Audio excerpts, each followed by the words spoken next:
मिथुन राशि वालों, उम्मीद करता हूं कि आप लोग ठीक होंगे। आने वाले सप्ताह क्या कुछ रहने वाला है, ये जिज्ञासा आपके मन में जरूर होगी, लेकिन एक बार कमेंट करके जरूर बता दीजिएगा कि 11 मई से क्या कुछ परिवर्तन आप लोगों ने महसूस किया है।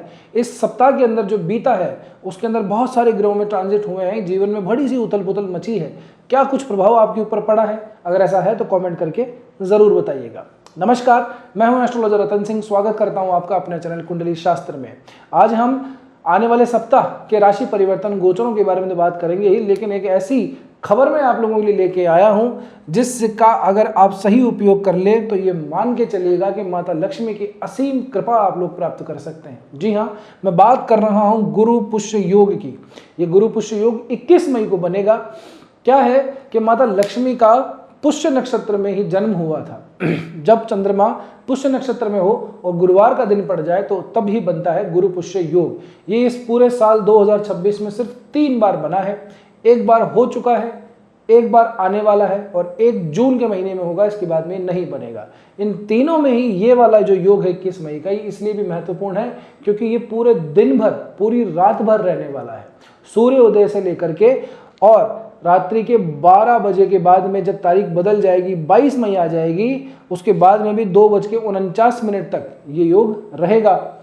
इस दिन क्या कर सकते हैं आप लोग? इस दिन एक तो माता लक्ष्मी की आराधना जरूर से कीजिए। जो भी आप कर सकते हैं, अपने आसपास जो भी माता लक्ष्मी का मंदिर हो उस दिन जरूर से वहां पे अवश्य जाइए।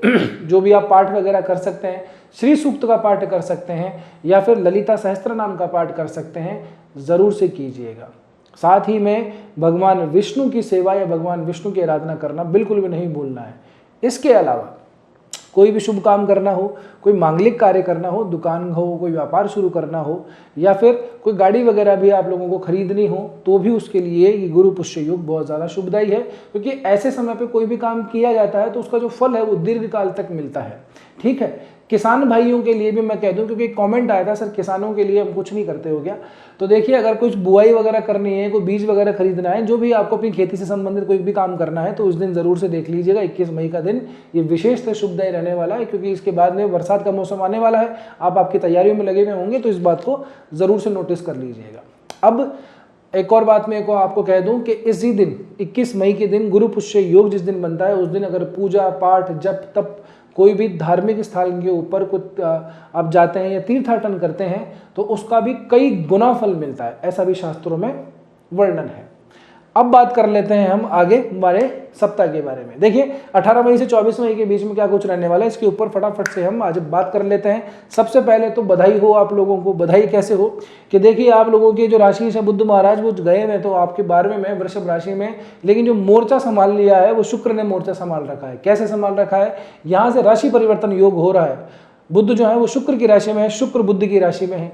दूसरी बात, गुरु भी वर्गोत्तमी हो चले हैं। गुरु केंद्राधिपति बनते हैं आप लोगों के लिए, सप्तम और आपके दशम भाव के स्वामी बनते हैं। गुरु 16 मई के बाद में क्षमा कीजिएगा 14 मई से ही वर्गोत्तमी हो चले हैं। वर्गोत्तमी जब कोई ग्रह हो जाता है तो बहुत ज़्यादा शुभ फल देता है। 2 शुभ ग्रह आप लोगों के यहाँ बैठे हैं।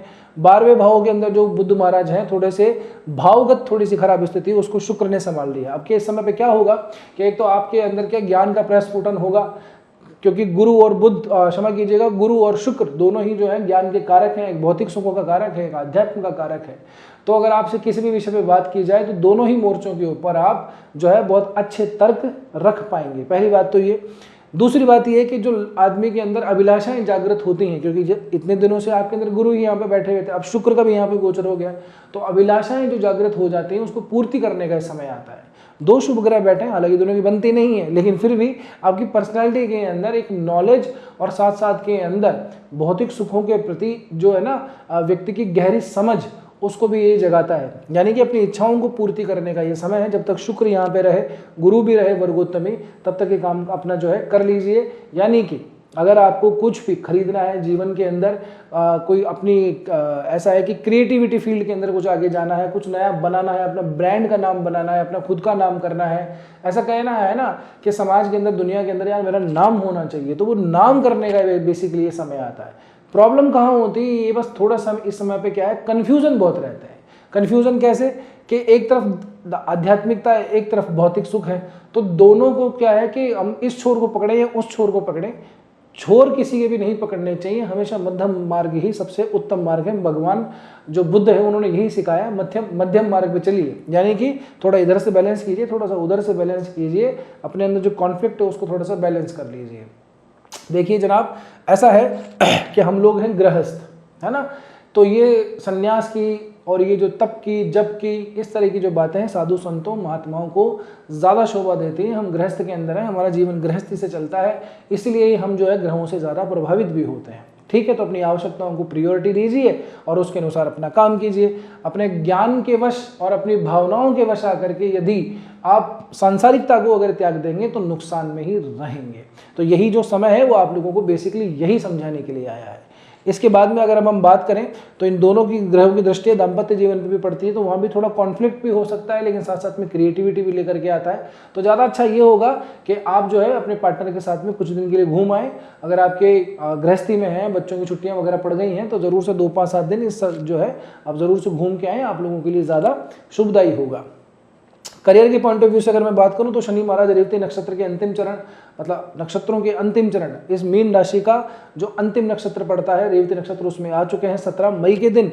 तो यहाँ से अंतिम प्रारंभ हो गया, यानी कि करियर के अंदर जो भी प्रॉब्लम, जो कॉन्फ्लिक्ट्स वगैरह हैं, उसको रिमूव करने का थोड़ा सा टाइम आ गया है। जब भी कहीं देखिए शनि क्या है, पूरा चक्र काटता है और 30-32 सालों के दौरान पूरा चक्र काटता है, और ये राशि सबसे आखिरी, इस राशि में भी सबसे आखिरी नक्षत्र पड़ता है। तो शनि अपना प्रभाव जरूर से देके जाएंगे, न सिर्फ आपके लिए बल्कि संपूर्ण जो दुनिया है उसके ऊपर शनि का इम्पैक्ट जरूर से पड़ेगा। आने वाला जो साल है ये शनि के पॉइंट ऑफ व्यू से बहुत ज़्यादा महत्वपूर्ण रहेगा। और ये मैं आपको ये भी कह दूं कि इसका जो इम्पैक्ट है वो अंततोगत्वा पॉजिटिव ही रहेगा। ठीक है ना, तो आपके करियर के पॉइंट ऑफ व्यू से समय अभी ठीक है, ज़्यादा चिंता की बात नहीं है। बहुत सारे लोगों ने रेवती नक्षत्र के ऊपर बहुत सारा कंटेंट बनाया है, मैंने भी विचार किया था, लेकिन फिर मैंने छोड़ दिया कि बहुत कुछ लोग पता नहीं क्या क्या कर रहे हैं, लोग फालतू कंफ्यूज हो जाएंगे। हम हमारे राशिफल के अंदर इसको ले लेंगे, तो ज़्यादा घबराने की, डरने की बात नहीं है। अगर आप डरे हुए हैं तो डरिए बिल्कुल भी मत। इस समय क्या है कि चीज़ों से बस लेट इट गो, प्रॉब्लम्स को जाने देने का समय है। ये जो शनि का अंतिम पग है ये समस्याओं को निपटान करके जाएगा, बस इतना दिमाग में रख लीजिए। ठीक है जनाब, अब हम चंद्रमा से थोड़ा सा देखें तो शुरुआत के दौरान ही चंद्रमा जो आपके देखें तो 12वें भाव के अंदर गोचर करेंगे वृषभ राशि में। 18 मई के दिन चंद्रमा वृषभ राशि में उच्च अवस्था को प्राप्त करते हैं, लेकिन 12वें भाव का चंद्रमा द्वितीय भाव का स्वामी है। तो अगर आप देखें मार्केश होकर के 12वें भाव के अंदर गया हुआ है, सूर्य के साथ में रहेगा तो सीधी सी बात है यहाँ पे इतना ज़्यादा बल नहीं है, क्योंकि यहाँ पे क्षीण चंद्रमा हो जाता है, एक तरीके से ग्रहण दोष ही लग जाता है, ये यूं कहें आप लोग। फिर दूसरा जो ग्रह है बुध, इन दोनों की बनती नहीं है, चंद्रमा और बुध की। तो कहने का मतलब ये है कि अनावश्यक यात्राओं से बचें, अनावश्यक खर्चों से बचें। अनावश्यक खर्चे आएंगे ही आएंगे, ऐसा हो ही नहीं सकता कि समय पे खर्चे ना आए। आप लोगों के लिए जो है सडन जो है वह आप लोगों का दिखाता है, तो बस अपनी जेब को थोड़ा कंट्रोल करके रखिएगा। उस समय की डिसीजन मेकिंग को बस थोड़ा सा संभाल के रखिएगा। 2-4 दिन बाद में आपको लगेगा यार फालतू खर्चा कर दिया, इसकी कोई ज़रूरत ही नहीं थी, तो इस चीज़ को थोड़ा सा संभाल के रखिएगा। उसके बाद में चंद्रमा आएंगे, गज केसरी योग बनाएंगे जनाब। देखिए शुक्र, गुरु और चंद्रमा, और ये जो दिन है ये है 20 और 19 मई के। यहाँ पे गुरु और चंद्रमा जब रहेंगे, इसी दौरान से ही जब निकलते हुए चंद्रमा आएंगे तो पुष्य नक्षत्र आगे बढ़ता हुआ जाएगा 21 तारीख को। तो ये पुष्य नक्षत्र वाला जो गुरु पुष्य योग है ना, ये भी चंद्रमा से ही बन रहा है। बहरहाल तो केंद्र के अंदर गजकेसरी योग बन रहा है। एक और आपका जो साथी है शुक्र महाराज, जो कि आप लोगों के लिए पंचमेश बनते हैं, वो भी बैठे हैं। तो ये जो 2 दिन हैं बहुत ज़्यादा शुभ और बहुत ज़्यादा इंपॉर्टेंट आप लोगों के लिए रहने वाले हैं। इस समय पे भी कोई भी आपको बढ़िया काम करना हो तो इन दिनों का उपयोग ज़रूर से कीजिएगा। ठीक है ना। चंद्रमा आगे बढ़ते हैं, द्वितीय भाव में खुद की राशि में आते हैं। यहाँ से चंद्रमा आपको थोड़ा सा धन वृद्धिदायक चीज़ें ज़रूर से देते हैं। समाज के अंदर जो सोसाइटी है आप लोगों की, जो भी रिलेशनशिप है या फ्रेंडशिप है, वहाँ पे अवसर ज़रूर मिलेगा आप लोगों का जाने का। अपनी जो पर्सनैलिटी है उसको थोड़ा ग्रोविंग देने का, अपने नई नई चीज़ों को थोड़ा सा लर्न करने का समय मिलेगा आप लोगों को। और साथ ही साथ में कुछ आमद भी यहाँ से होती हुई हमको दिखाई देती है। आखिरी का दिन आएगा 24 मई का, चंद्रमा आएंगे केतु के साथ मिल जाएंगे। ये मैं कहूँगा कि आखिरी दिन इतना ठीक नहीं है, कारण चंद्रमा केतु के साथ तीसरे भाव के अंदर, तो ये स्थिति चंद्रमा के पॉइंट ऑफ व्यू से बिल्कुल भी ठीक नहीं है। तो आप लोगों को क्या करना है, छोटे छोटे कामों में इन्वॉल्व होने से बचना है। यानी कि आपने कोई बड़ा प्लान किया होगा 24 मई का और आपके पास में से छोटे छोटे से काम निकल के आ जाएंगे, जिसमें आपकी सारी एनर्जी निकल जाएगी और आपको लगेगा कि यार दिन पूरा का पूरा वेस्ट हो गया। जो काम करना था 4 दिन से जिस काम के पीछे लगा हुआ हूँ, आज जिसका दिन आया वो काम ही नहीं हो पाया।